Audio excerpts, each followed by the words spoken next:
Next theorem है integrability of continuous functions, कि क्या कॉन्टिन्यूस फंक्शंस इंटीग्रेबल होते हैं। तो स्टेटमेंट है prove that A continuous function F is integrable. कोई भी फंक्शन अगर क्लोज और बाउंडेड इंटरवल पर डिफाइंड है और वो कॉन्टिन्यूस है तो वो पक्का इंटीग्रेबल भी होगा, लेकिन क्या इसका कन्वर्स ट्रू है ये हमें चेक करना है। ठीक है, this is the most important theorem. So हमने कहा let f be a continuous function on a closed interval A b. F हमें कॉन्टिन्यूस दे रखा है, डिफाइंड कहाँ पर है, close and bounded interval A b पर। और ये हमने रिजल्ट पढ़ा है एडवांस्ड कैलकुलस के मैथ्स में कि अगर कोई भी फंक्शन कॉन्टिन्यूस है और वो क्लोज और बाउंडेड इंटरवल पर डिफाइंड है तो वो क्या हो जाता है, यूनिफॉर्मली कॉन्टिन्यूस। ठीक है, ये रिजल्ट यहाँ बता दिया कि since every continuous function on a closed interval is uniformly continuous, तो एफ क्या हो गया, यूनिफॉर्मली कॉन्टिन्यूस। उसकी डेफिनेशन लगा दो। For epsilon greater than 0 there exist delta greater than 0 such that mod of f of x minus f of y is less than epsilon upon b minus a whenever mod of x minus y is less than delta, और for all x and y belongs to closed interval a b।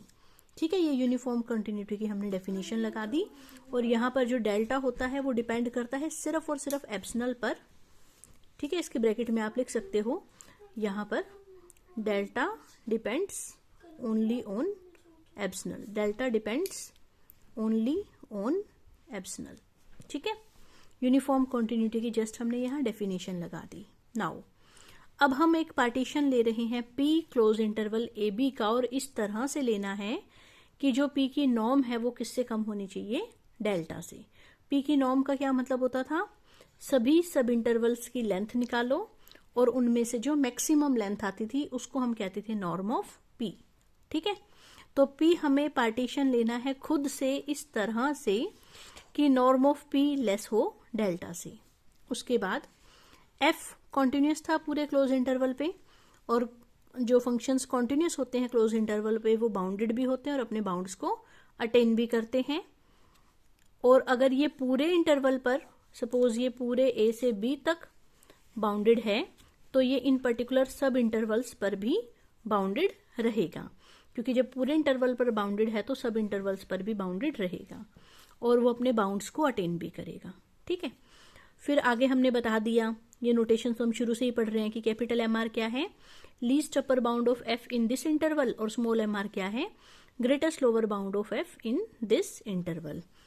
ठीक है, अब क्योंकि जो function है वो अपने bounds को अटेन करता है, इसका मतलब जो कैपिटल एम आर है वो कैसा दिखाई देगा, F of some point of this interval से, उसको हमने डी आर नाम दे दिया, वेयर डी आर जो है इस इंटरवल का पॉइंट है।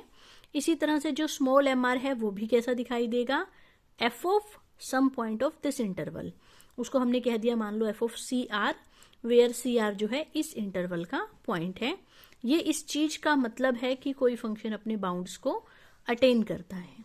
ठीक है, उसके बाद now F of C R minus F of D R इससे कम आ गया। क्यों, क्योंकि हम कह रहे थे कि जब भी दो पॉइंट्स का डिस्टेंस डेल्टा से कम हो तो उनकी इमेजेस का distance epsilon by b minus ए से कम आ जाएगा। तो क्या यहाँ सी आर और डी आर का डिस्टेंस डेल्टा से कम है, देखो सी आर और डी आर किस इंटरवल में से थी, जैसे ये है मान लो ये हो गया एक्स आर माइनस 1, ये हो गया मान लो एक्स आर, ये है मान लो सी आर और यहाँ है मान लो डी आर। तो जो इनके बीच का डिस्टेंस है वो इस पूरे डिस्टेंस से तो कम है ना, अंडरस्टूड है। ठीक है, सी आर और डी आर के बीच का जो डिस्टेंस है वो इन दोनों के बीच के डिस्टेंस से कम है, और इन दोनों का डिस्टेंस फर्दर डेल्टा से कम क्यों है, क्योंकि नॉर्म ऑफ पी क्या था, इस तरह के डिस्टेंसेस में से सबसे बड़े वाला डिस्टेंस, अगर सबसे बड़े वाला ही डिस्टेंस डेल्टा से छोटा है तो जो बाकी सारे डिस्टेंसेस हैं वो तो अपने आप ही डेल्टा से छोटे हो जाएंगे।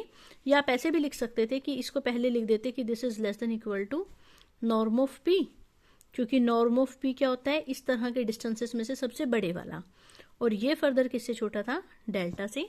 तो टोटल मिलाकर सी आर और डी आर का डिस्टेंस किससे कम है, डेल्टा से। और अगर दो पॉइंट्स का डिस्टेंस डेल्टा से कम हो तो उनकी इमेजेस का distance epsilon by B minus ए से कम था। इस वजह से एफ ऑफ सी आर और एफ ऑफ डी आर का डिस्टेंस किससे कम हो गया, एप्सिलॉन बाई बी माइनस ए से। लेकिन एफ ऑफ सी आर क्या था, स्मॉल एम आर, और एफ ऑफ डी आर क्या था, कैपिटल एम आर। और मोड में आपको पता है आप ऐसे लिखो या ऐसे लिखो एक ही बात है। और टोटल मिला के ये किससे कम आ गया, एप्सिलॉन बाई बी माइनस ए से। ठीक है, फिर हमने अगले स्टेप पे इसका मोड क्यों हटा दिया, क्योंकि हमें पता है कैपिटल एम आर हमेशा ग्रेटर देन इक्वल टू होता है स्मॉल एम आर से। इसका मतलब capital M R minus small M R is greater than equal to 0। और अगर कोई नंबर 0 या 0 से बड़ा हो तो उसका मोड लिखो या ना लिखो एक ही बात होती है।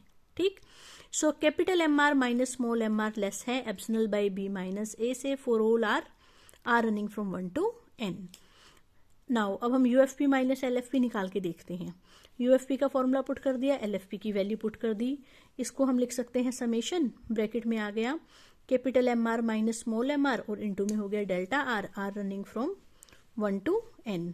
लेकिन ये टर्म हमारी किससे कम थी, एप्सिलॉन बाई बी माइनस ए से। एप्सिलॉन बाई बी माइनस ए से बच क्या गया summation delta R running from 1 to n, क्योंकि ये टर्म किससे लेस थी, एप्सिलॉन बाई बी माइनस ए से। बच गया समेशन डेल्टा आर, और हमने शुरू में पढ़ा था इसकी वैल्यू होती है बी माइनस ए। बी माइनस ए से बी माइनस ए कट गया, क्या बच गया एप्सिलॉन। सो यूएफपी माइनस एलएफपी किससे कम आ गया, एप्सिलॉन से कम आ गया। और यही हमने अभी इंटीग्रेबिलिटी वाली थ्योरम्स पढ़ी थी कि अगर यूएफपी माइनस एलएफपी एप्सिलॉन से कम हो, ठीक है, तो फंक्शन क्या हो जाता है, integrable. So every continuous function is integrable, लेकिन अभी हम दिखाएंगे कि इसका कन्वर्स ट्रू नहीं है। फॉर एग्जाम्पल हमने ये फंक्शन ले लिया, आप देखने से ही कह सकते हो ये फंक्शन 2 के ऊपर कॉन्टिन्यूअस नहीं है, क्योंकि 2 पर और उसके लेफ्ट में ये 3 आंसर दे रहा है, जबकि 2 के राइट में ये 4 आंसर दे रहा है। So the function is discontinuous at X is equal to 2। Continuity के लिए जो आंसर 2 पर देगा वो वही 2 के स्लाइटली लेफ्ट में और वही 2 के स्लाइटली राइट में देना चाहिए था, लेकिन ये 2 पर और उसके लेफ्ट में अलग आंसर दे रहा है और जबकि 2 के राइट में अलग आंसर दे रहा है, इसलिए ये फंक्शन कॉन्टिन्यूअस नहीं है, जबकि ये फंक्शन इंटीग्रेबल बन जाएगा।